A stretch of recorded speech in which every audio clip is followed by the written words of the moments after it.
कोई मैम से बात करते हैं। आज का कार्यक्रम जो है स्मिता जी ने ऑर्गेनाइज़ किया है बेखौफ बातें, जहाँ पे अलग अलग मुद्दों पर बात होती है।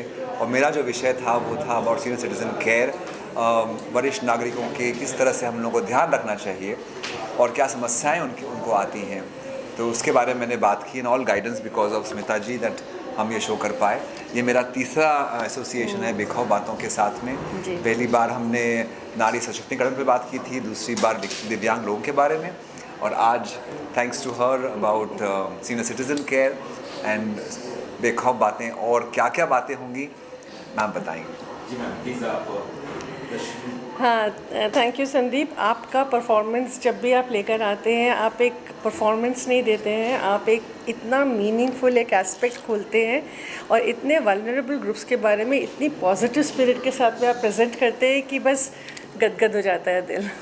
तो बेखौफ बातों का मकसद ही यही है कि हम कैसे वल्नरेबल ग्रुप्स जिनके बारे में कोई बात नहीं करता है, जो पर्दे के पीछे छिपे रहते हैं, उनकी स्पिरिट, उनकी ज़िंदगी जीने की जिस्त किस तरह से बाहर निकल कर आए, किस तरह से बेखौफ होकर हम अपने मन की बात कह सके, बिना किसी डर के, बिना किसी दबाव के, बिना किसी प्रेशर के, एकदम खुलकर जीना जिसे कहते हैं, खुलकर बोलना जिसे कहते हैं, वही बेखौफ बातें हैं। कुछ और बताना चाहेंगे बेखौफ बातों के बारे में? क्या सर ही लीड करें या बाकी और भी एक्टर्स हैं या लोग हैं जो इसे पेश कर रहे हैं? सर हमारे साथ, संदीप हमारे साथ में बहुत समय से जुड़े हुए हैं और बेखौफ बातों का एक एक अभिन्न हिस्सा है। लेकिन इसके साथ ही साथ और भी बहुत सारे आर्टिस्ट हैं, पोएट्स हैं, राइटर्स हैं, एक्टर्स हैं, इन्फ्लुएंसर्स हैं जो इसके साथ में जुड़े हैं और जो आकर इन बातों को करते हैं ताकि ये बातें हम जो 40 लाख विद्यार्थियों के साथ काम कर रहे हैं, कॉलेज स्टूडेंट्स, युवा वर्ग के साथ काम कर रहे हैं, उन तक किस तरह से ये बातें पहुंच सके। तो बहुत सारे एक्टर्स, बहुत सारे इन्फ्लुएंसर्स और बहुत सारे कवि और लेखक इस बेखौफ बातों के साथ में जुड़े हुए हैं। संदीप सर को लेने का मकसद क्या था? आपको चीज़ें बट आपको क्या लगा कि इन्हें लेना चाहिए? सही इंसान क्या, कैसे आपने सोचा? संदीप सर के बगैर मैं बेखौफ बातों के बारे में सोच नहीं सकती हूँ, क्योंकि ये जब आते हैं और ये जिस तरीके से बेखौफ बातों को बेखौफ तरीके से प्रस्तुत करते हैं और इनकी जो बात जिस तरह से दिल को छू जाती है और जितने मुद्दों पे ये बात करते हैं वो कैसे सीधे सीधे दिल में उतर जाते हैं, तो ये बहुत सारा युवा वर्ग के लिए समझना इन मुद्दों को बहुत सरल हो जाता है। बहुत सहज भाव से बहुत गहरी और गूढ़ बातें कर जाते हैं। संदीप सर बहुत अच्छी परफॉर्मेंस हमने आपकी देखी, बहुत ही मंझे हुए कलाकार हम कह सकते हैं अगर सीधे सीधे हिंदी भाषा में कहा जाए तो। किस तरह से आपने इसका प्रयास किया था और कितना आसान या मुश्किल होता है किसी चीज़ें याद करना विदाउट प्रॉब्लमेटिक, मतलब किसी भी शब्द बोले आप उसे कंटिन्यू फ्लो में बोलते हैं, कितना मुश्किल रहा या आसान?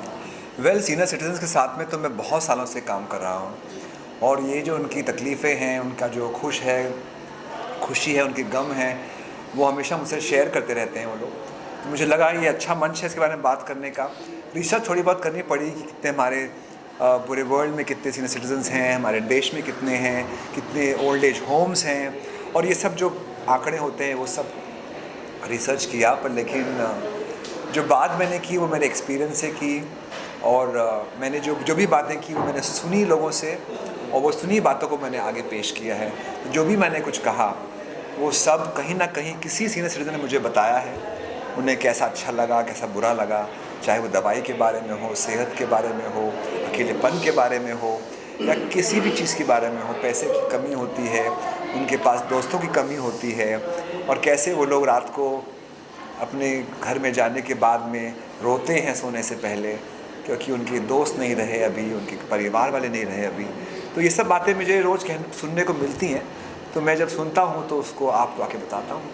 सर कितना चैलेंजिंग था आपके लिए? आर्थिक, शारीरिक, मानसिक तीनों रूप से टूटे हुए तो नहीं कह सकते पर वीक रहते हैं सीनियर सिटीजन। किसी के बच्चे छोड़ जाते हैं, किसी को बीमारी होती है, जैसे आपने बोला कि 3 इसके रिप्लेसमेंट हो चुकी है नी की, और फिर भी आपके साथ डांस किया।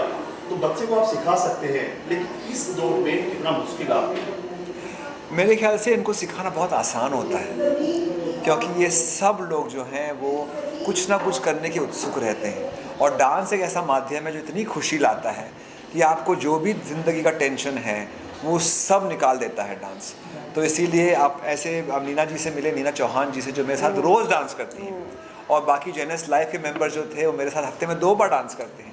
तो वो इस क्लास के लिए इंतज़ार करते हैं कि कब डांस क्लास होगी और कब हम म्यूज़िक सुनेंगे और मूवमेंट्स करेंगे और सारे हमारी तकलीफ़ जो है वो चली जाएंगी। असलियत में जाती नहीं है, पर उन्हें सहने का उसकी शक्ति मिलती है डांस के माध्यम से। It was a full house crowd जब रहता तो और भी मज़ा आता सब परफॉर्म करने में, मैम बहुत अच्छा लगता है। तो उस एक्सपीरियंस के बारे में आप दोनों से कहना चाहूँगा। फुल हाउस क्राउड तो ये ऐसा है कि ये इसकी बात ना बात से फैली है। ये बात बेखौफ बातों की बातें इस तरह से ही फैली, और हमारे पास में आज हमारी ऑडियंस के अंदर में बहुत सारे युवा वर्ग हैं जिनके साथ साक्षी मेरी जो संस्था है, हम लोग यहाँ जुड़ के काम कर रहे हैं। हमारे को सरकार की तरफ से 40 लाख कॉलेजेस के साथ में 40,000 कॉलेजेस 40 लाख युवा वर्ग के साथ में काम करने का मिला है डायरेक्टिव।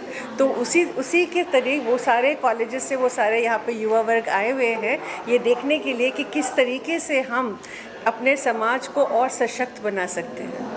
कोई बेखौफ मैसेज देना चाहेंगे आप जनता को, जो ये देख रही है आप एक मैसेज, बढ़िया मैसेज ओल्ड एज के लिए, या sir I think you also आप बोलिए फिर मैं बोलूँ। वेल, मेरा मैसेज यही है, बेखौफ मैसेज नहीं है, पर यही मैसेज है कि ज़िंदगी में किसी भी समस्या का एक ही हल है, और वो है प्यार। आप साथ में रहिए, प्यार दीजिए, प्यार लीजिए, और अगर ऐसा रहा आपके जीवन में तो जो भी समस्याएं हैं उसे सहने की शक्ति आपको आ जाएगी।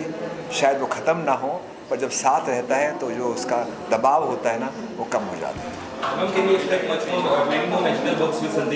एब्सोल्युटली, अभी से हम लोग ने कितनी सारी चीज़ें, हमारे लिस्ट बनी हुई है कि हमने एक साथ में क्या क्या काम करना है। तो मैं यही कहना चाहूँगी कि जो हम युवा वर्ग के साथ में काम कर रहे हैं वो हम चाइल्ड सेक्सुअल अब्यूज़ की प्रिवेंशन के लिए काम कर रहे हैं, और prevention of work place sexual harassment के लिए काम कर रहे हैं। उन्हें सिखा रहे हैं, समझा रहे हैं, पढ़ा रहे हैं कि जब घरों में आसपास में जब वो देखते हैं कि इस तरह से कोई भी तरह का उत्पीड़न हो रहा है तो ना करेंगे ना करने देंगे। अगर हो रहा है तो रोक देंगे, और अगर हुआ है तो बोल के रहेंगे। Thank you sir. Thank you. बहुत इंपॉर्टेंट प्रोग्राम में आप आज शामिल हुए, बेखौफ बातें, क्या कुछ कहना चाहेंगे कि क्या मैसेज देना चाहेंगे आपको इस पूरे इवेंट के जरिए आप? I think it's a brilliant concept. It's the 6th edition अभी स्मिता मैम बता रहे थे, and of course I'm here to watch Sameer sir and the entire team of Genesis Life, Neena ma'am. It's just a wonderful thing to see, you know, as Genesis का motto है कहानी अभी बाकी है, so just to see all these senior citizens and for Sandeep sir to take up this whole concept and to bring out, you know, that you need to treat them equally, you need to understand that उनकी भी कहानी बाकी है, उनकी भी कहानी चल रही है, you're not the only one. So it's just a wonderful thing to come and witness, and definitely थोड़ा बहुत दिल में एक छाप छोड़ के एक छाप लेके जाने वाला हूँ ये शो से. So it was a great show. That's about Sandeep sir, उनका जो काम है वीडियो कोरियोग्राफर, वो इतना अच्छा एक्टिंग भी करते हैं, उनकी परफॉर्मेंस कितनी अच्छी लगती है? उनकी परफॉर्मेंस हमेशा अमेजिंग रहती है. I have seen so many of his live shows. Apart from being a choreographer, of course he is a dancer, he is a performer, and he is been doing this for eons, even before I was born. So it's just a pleasure every time to watch him, and there's so much to learn from him as well. He's my mentor. So obviously whenever I look at him on stage or whenever I see him on TV, I always learn something new from him. So what's next in the kitty of yours? क्या कुछ आ रहा है आपका, क्या कुछ projects वगैरह कुछ बता चाहेंगे? I'm currently working on an OTT show. We are halfway through it, and just really excited for it to finish and for it to come out. Thank you so much. Thank you.